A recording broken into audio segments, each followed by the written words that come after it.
Hello friend, જય દ્વારકાધીશ, રાધે રાધે। આજે આપણે બનાવશું ચોલે કુલચા। તેના માટે મેં અહીંયા ચણા લીધા છે અને રાત્રે પલાળી દીધા હતા 1 વાટકો જેટલા, અને સરસ પલળી ગયા છે, તમે જોઈ શકો છો। અને તેને હવે આપણે બાફી લઈશું। તેના માટે મેં અહીંયા કુકર લઈ લીધું છે, તેમાં આપણે ચણા ઉમેરી દઈશું અને સ્વાદ પ્રમાણે મીઠું ઉમેરશું અને 2 થી 3 લવિંગ ઉમેરી દઈશું અને 1 બાદિયાનું ફૂલ ઉમેરી દઈશું, તજ ઉમેરશું અને 1 તમાલપત્ર ઉમેરશું। અને અહીંયા પાણીમાં મેં 2 ચમચી જે આપણે સાની ભૂકી આવે તે ઉમેરી હતી અને ઉકાળી લીધી હતી, તે પાણી ઉમેરી દઈશું આપણે અને ગાળીને ઉમેરી દેવાનું અને 2 થી 3 એલચી ઉમેરી દઈશું અને જોતા પ્રમાણે પાણી ઉમેરી દઈશું। તમારે જેટલા સૈણા હોય એ પ્રમાણે બાફવા માટે પાણી લેવાનું। અને હવે આપણે આને ઢાંકણ ઢાંકી અને બાફી લઈશું। અને અહીંયા મેં મેંદાનો લોટ લીધો છે અને ચાળેલો જ છે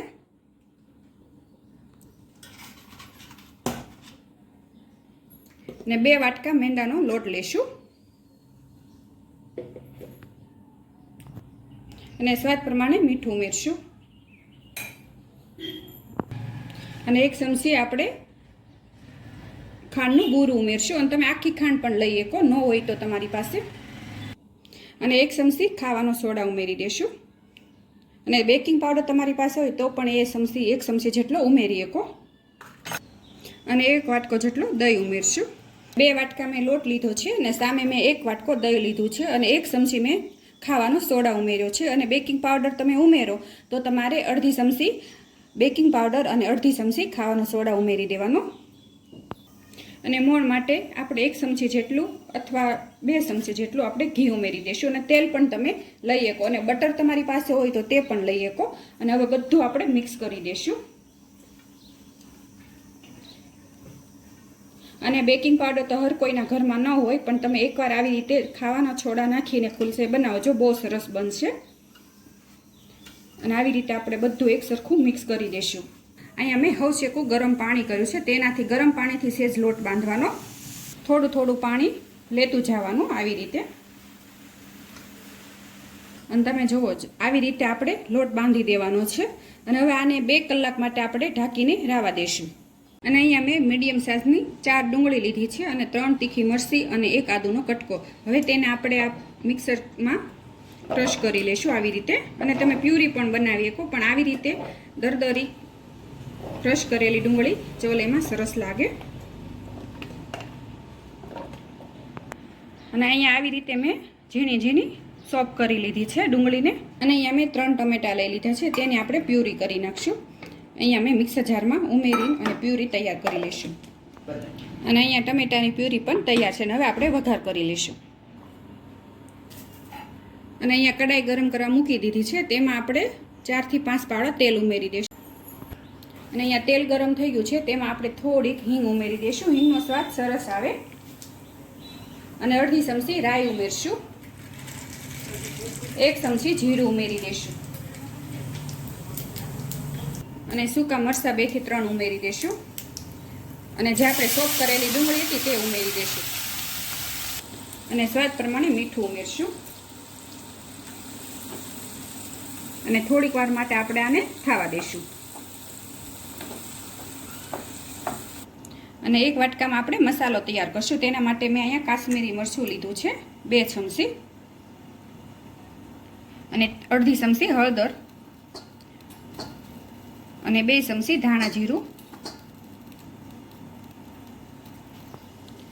અને 2 ચમચી આપણે જે ચોલે મસાલો આવે છે તે ઉમેરશું અને તમારી પાસે ન હોય તો તમે ગરમ મસાલો પણ ઉમેરી શકો।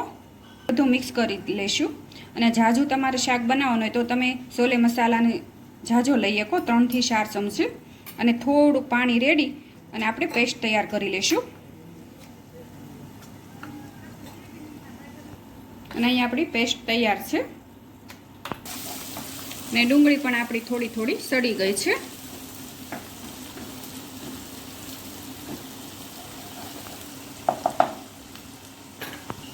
અને જે આપણે આ પેસ્ટ તૈયાર કરી હતી તે ઉમેરી દઈશું અને તમે સીધા પણ બધા મસાલા કરી શકો, પણ આવી રીતે કરવાથી આપણા મસાલા બળતા નથી। અને મિક્સ કરી લઈશું, થોડીક વાર માટે સાતળી લઈશું, કારણ કે આપણા મસાલા બધા તેલમાં સતળાઈ જાય।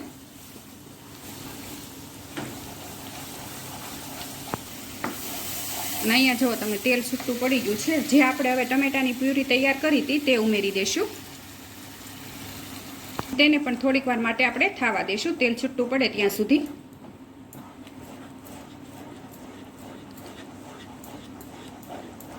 અને અહીંયા જો તમે શેણા પણ સરસ બફાઈ ગયા છે. જે આપણે આવા ખડા મસાલા ઉમેર્યા હતા તે કાઢી લેશું.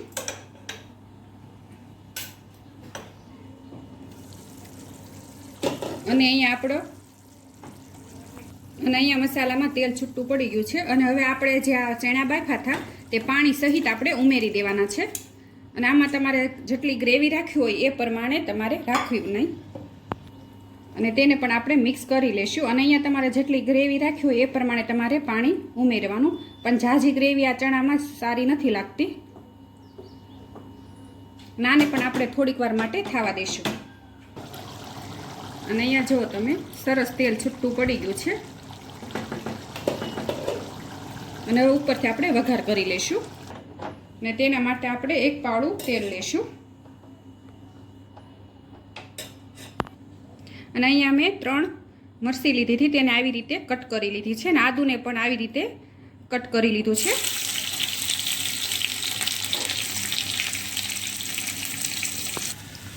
અને હવે જે આ વઘાર કર્યો છે તે આપણે આમાં ઉમેરી દઈશું. અને તમે આ વઘાર ન કરો તો સ્કીપ પણ કરી શકો.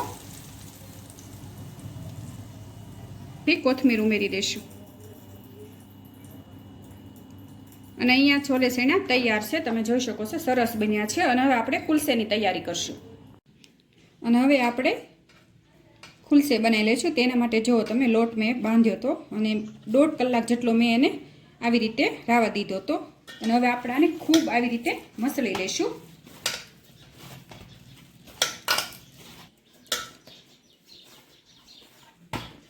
જો તમે આવી રીતે આપણે મસળી લીધો છે. ને તેલવાળો થોડોક હાથ દઈ દીધો છે.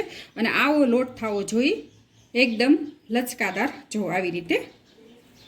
અને હવે આપણે આના ખુલચે બનાવી લઈશું. અને તમારે જેવડી સાઈઝ કરવી હોય એવડી સાઈઝના લુવા લઈ લેવાના. અને આવી રીતે એક સરખા બધા લુવાને તૈયાર કરી લઈશું. અને એક પાટલી ઉપર આવી રીતે લુવું મૂકી અને વણી લઈશું. અને ઉપરથી આપણે કાળા તલ ઉમેરશું અને થોડીક કોથમીર. અને આવી રીતે વણતા જશું, જાડાઈની બહુ પતલાઈની. અને અહીંયા જો તમે આવી મેં થિકનેસ રાખી છે, બહુ જાડાઈની બહુ પતલાઈની. અને અહીંયા મારી પાસે આવી રીતે પગથી કડાઈ છે. અને તમારી પાસે નોનસ્ટિકની લોઢી હોય તેમાં પણ કરી શકો. અને હવે આપણે જે ખુલસું બનાવ્યું છે તે આમાં નાખી દઈશું આવી રીતે. અને ધીમો ગેસ રાખશું. અને ઉપરથી આપણે થોડુંક આવી રીતે પાણી સટકોરશું, એટલે વરાળથી આ ખુલસું બફાઈ જશે. અને ઢાંકણ ઢાંકી દઈશું. અને આવી રીતે આપણે બધા ખુલસા તૈયાર કરી લઈશું. તમે જોઈ શકો છો સરસ ફૂલ્યું છે. અને હવે એને પલટાવી લઈશું આવી રીતે. અને થોડુંક પાછું પાણી ઉમેરશું આવી રીતે ફરતું. અને ઢાંકણ ઢાંકી અને થોડીક વાર સડવા દઈશું. અને હવે આપણે થોડુંક ફરતું ઘી ઉમેરી દઈશું આવી રીતે. તમને ઘીનો સ્વાદ ભાવે તો ઘી ઉમેરી શકો, અને તેલનો ભાવે તો તેલ. અને બટર વધારે સરસ લાગે. અને હવે પાછું જોઈ જોશું. જો તમે સરસ ફૂલ્યું છે. અને આવી રીતે પલટાવીને આપણે શેકી લઈશું. અને જો તમે અહીંયા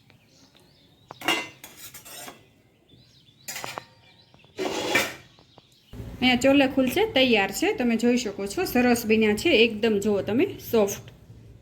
અને મારી આ રેસીપી તમને ગમી હોય તો લાઈક કરજો, શેર કરજો અને સબસ્ક્રાઈબ કરજો.